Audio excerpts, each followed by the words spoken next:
vous félicite pour ce beau spectacle que vous nous avez offert.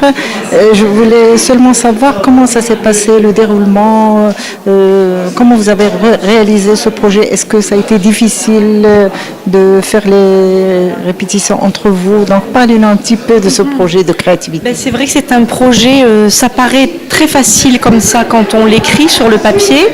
Donc après, on a toujours des belles idées, on a vraiment des désirs de faire des choses. Et après, il y a le faire.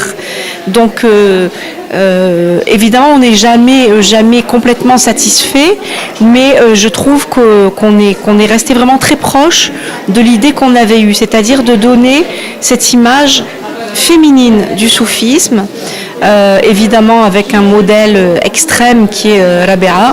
Donc voilà, c'était un espèce de jeu entre tout ça, entre les différents aspects de femmes de ce soir. Finalement, on avait à la fois le côté peut-être andalou, un peu, je veux dire, peut-être un peu brillant comme ça, qui peut-être irait non pas à l'encontre du soufisme, mais qui serait peut-être une voie un peu à côté.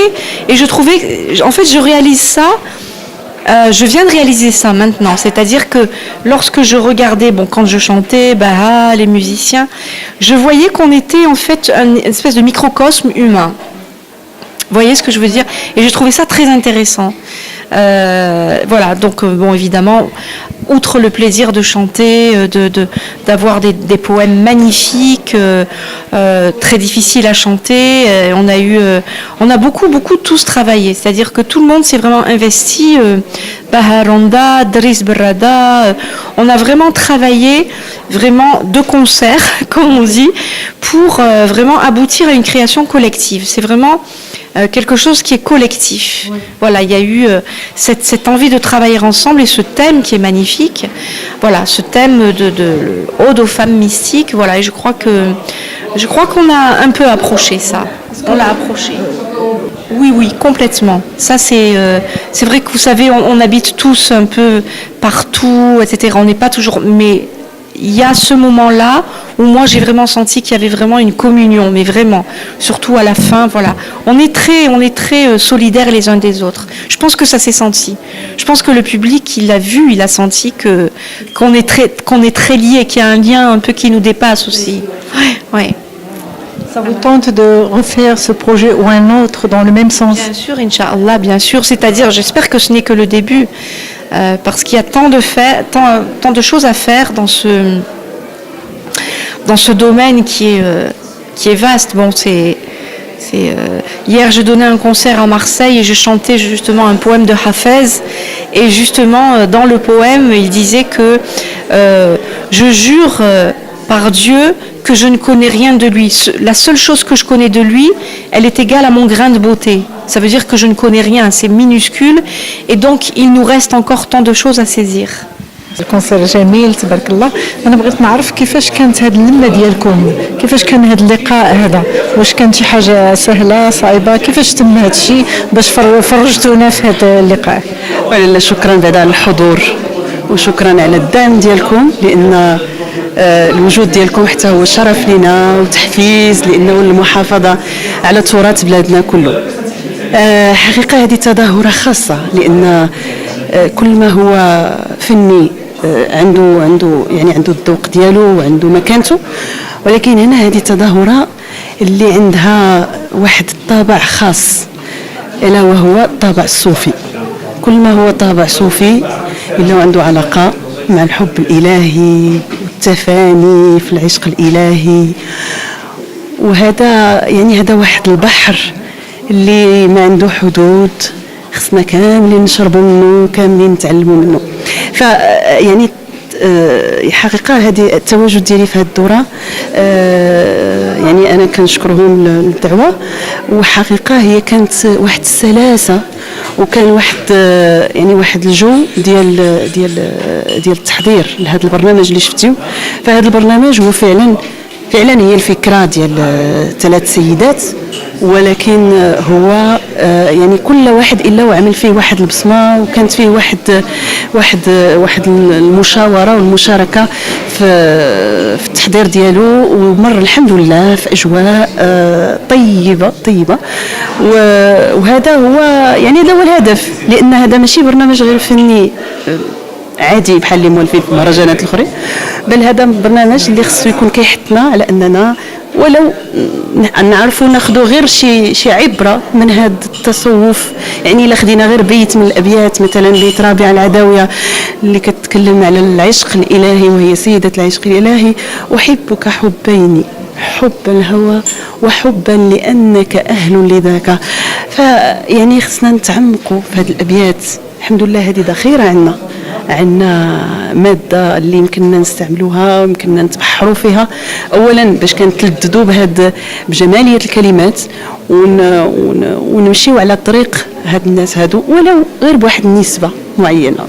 مرحوم، اليوم شفناكم في واحد القالب اخر مع فنانين اخرين، كيفاش كان هذا اللقاء وكيفاش درتيو هذه التجربه هذه وكيفاش حسيتوا بها انتم كمجموعه ديال الله يرحم البقالي؟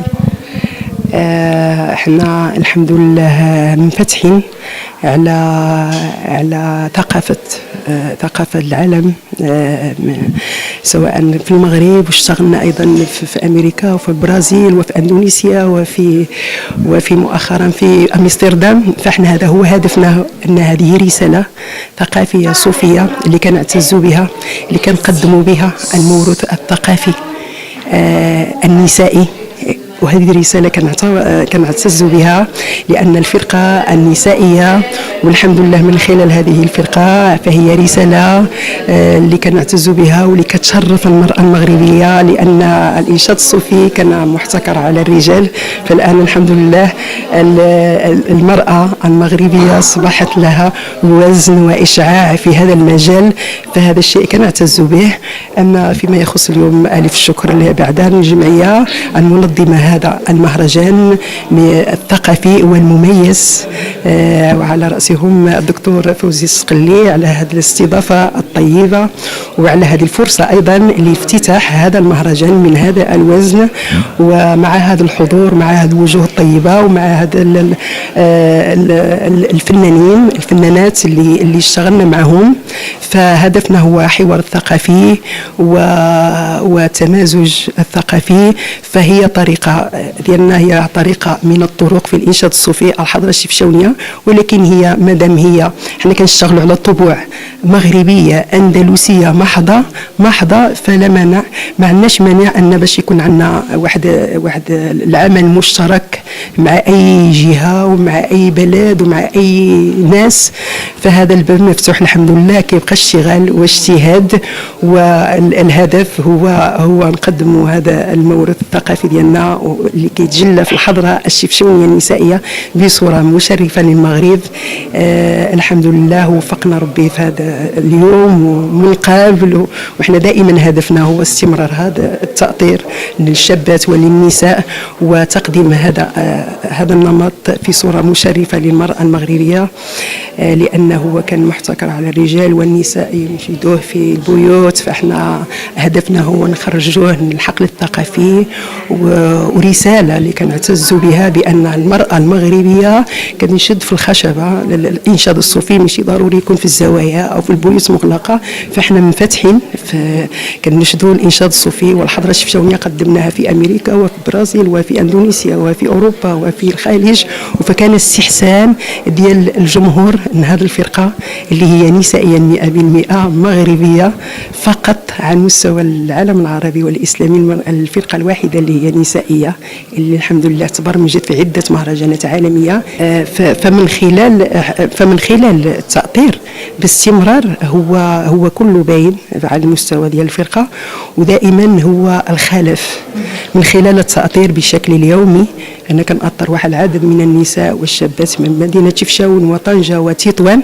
هو الهدف هو استمراريا هذا التراث وتشبع الشابات بالموروث ديالنا الثقافي اللي كنعتزوا به واللي كنفتخروا به بصورة أكاديمية، بالمعرفة فنية، بالأداء الجميل باش يوصل للناس وباش يكون احسن الاجيال القادمه. فالهدف هو دائما التاطير هو من اجل استمراريه لهذا التراث وتقديم هذا النمط في حله مشرفه، وهدفنا دائما هو تاطير باش يكون دائما الخلاف ويكون دائما الشاب والمراه حاضره في الانشاد الصوفي. هدفنا هو تاطير وخروج هذا النمط في المسارح المغربيه والعالميه. وهذا شكرا لله يرحمه، تبارك الله عليكم على الفرقه ديالك، تبارك الله عليكم، تبارك الله.